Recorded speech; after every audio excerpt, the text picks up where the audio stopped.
Assalamualaikum warahmatullahi wabarakatuh. Kami dari kelompok 1 pemeriksaan akuntansi 2 akan mempresentasikan mengenai bab 12, yakni pengujian pada siklus penjualan dan penagihan piutang dagang. Sebelumnya, izinkan saya memperkenalkan diri terlebih dahulu. Nama saya Eli Masluro dan rekan saya Nur Hidayah Ramadhani. Pembahasan pada bab ini meliputi 1.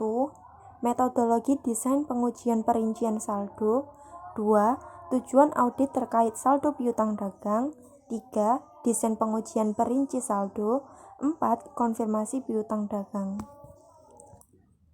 Metodologi desain pengujian perincian saldo. Bukti memadai yang akan dipakai dalam pengujian perincian saldo harus diputuskan berbasis tujuan dengan tujuan atau objektif by objektif. Pengambilan keputusan ini bisa menjadi kompleks karena adanya beberapa interaksi yang memengaruhi kebutuhan atas bukti tersebut. Contohnya, auditor harus mengevaluasi potensi pelanggaran dan mempertimbangkan risiko bawaan atau inherent risk. Potensi dan risiko ini dapat bervariasi sesuai dengan tujuannya, seperti halnya hasil pengujian pengendalian dan identifikasi risiko yang juga bervariasi sesuai tujuan. Auditor harus pula mempertimbangkan hasil pengujian substantif dari penjualan dan penerimaan kas. Pada slide ini menunjukkan metodologi yang digunakan pada auditor dalam mendesain pengujian yang tepat untuk saldo piutang dagang. 1. Mengidentifikasi risiko bisnis klien yang mempengaruhi piutang dagang. 2. Menetapkan salah saji yang dapat diterima dan mengevaluasi risiko bawaan. 3. Mengevaluasi risiko pengendalian dalam siklus penjualan dan penagihan. 4. Mendesain dan melakukan pengujian pengendalian dan pengujian substantif atas transaksi. 5. Mendesain dan melakukan prosedur analisis. 6. Mendesain dan melakukan pengujian perincian saldo piutang dagang. Tujuan audit terkait saldo piutang dagang.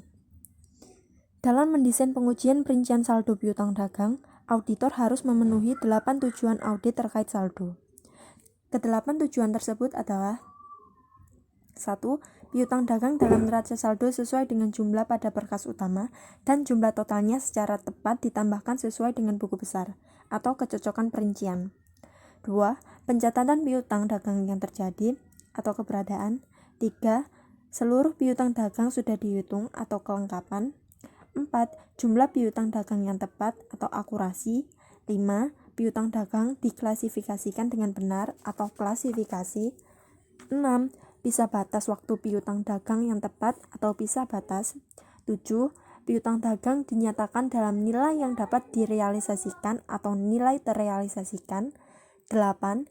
Klien memiliki hak atas piutang dagang atau hak. Lanjut yang ketiga, yakni mendesain pengujian perincian saldo.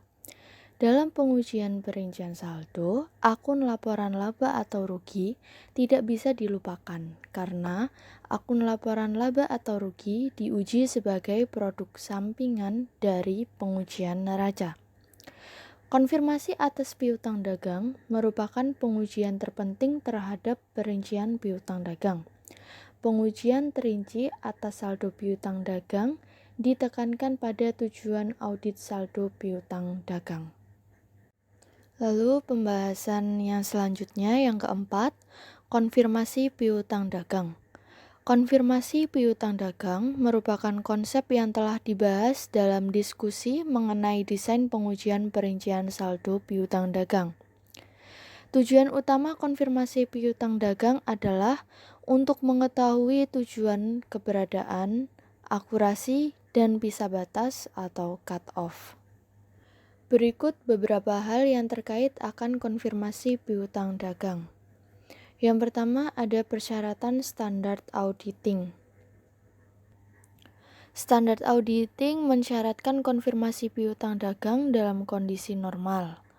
PSA 07 SA 330 menyebutkan 3 pengecualian terhadap persyaratan konfirmasi tersebut, yaitu yang pertama piutang dagang jumlahnya tidak material, yang kedua auditor mempertimbangkan bahwa konfirmasi merupakan bukti yang tidak efektif karena tingkat respon yang rendah atau tidak dapat diandalkan, dan yang ketiga kombinasi dari tingkat risiko bawaan dan risiko pengendalian adalah rendah dan bukti substantif lain dapat diakumulasikan sebagai bukti yang cukup.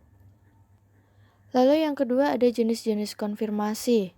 Yang pertama, konfirmasi positif adalah komunikasi yang ditunjukkan kepada debitor untuk meminta konfirmasi secara langsung apakah saldo yang disebutkan dalam konfirmasi tersebut benar atau salah.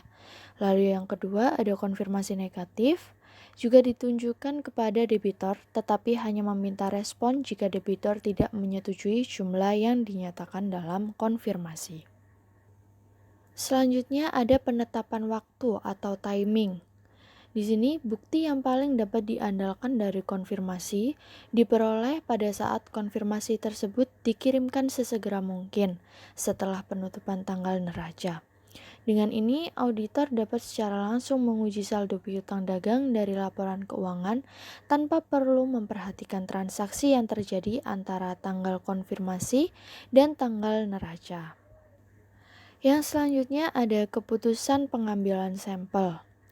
Jumlah sampel, faktor yang mempengaruhi jumlah sampel dalam melakukan konfirmasi piutang dagang terbagi menjadi beberapa kategori, yaitu salah saja yang dapat diterima, yang kedua risiko yang tak terhindarkan, lalu yang ketiga risiko pengendalian, yang keempat risiko deteksi yang diperoleh dari pengujian substantif atas transaksi prosedur analitis dan pengujian detail lainnya.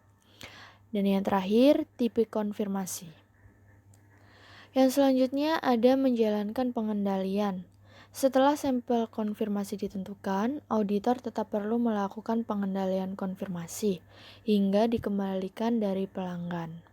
Jika klien membantu menyiapkan konfirmasi, memasukkan surat konfirmasi ke dalam amplop tertutup, atau melakukan cap pada amplop, auditor harus melakukan pengawasan ketat.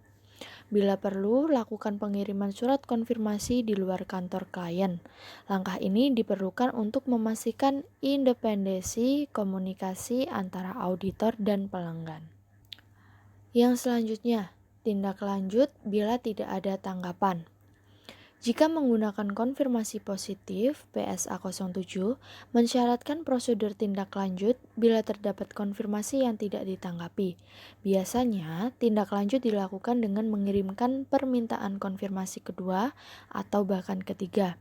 Jika pelanggan tetap tidak mengembalikan surat konfirmasi, maka perlu dilakukan tindak lanjut dengan prosedur alternatif. Tujuannya adalah menentukan tanpa konfirmasi apakah akun yang tidak dijawab memang benar ada dan disajikan dengan benar pada tanggal konfirmasi. Yang selanjutnya ada analisis perbedaan. Ketika permintaan konfirmasi dikembalikan oleh pelanggan, auditor harus menentukan alasan jika ditemukan perbedaan. Berikut beberapa perbedaan yang sering terjadi. Yang pertama, pembayaran sudah dilakukan. Perbedaan biasanya terjadi ketika pelanggan sudah melakukan pembayaran sebelum tanggal konfirmasi, tetapi klien belum menerima pembayaran saat pencatatan sebelum tanggal konfirmasi. Lalu yang kedua, barang belum diterima. Perbedaan ini biasanya timbul karena klien mencatat penjualan pada tanggal pengiriman dan pelanggan mencatat pembelian pada saat barang diterima.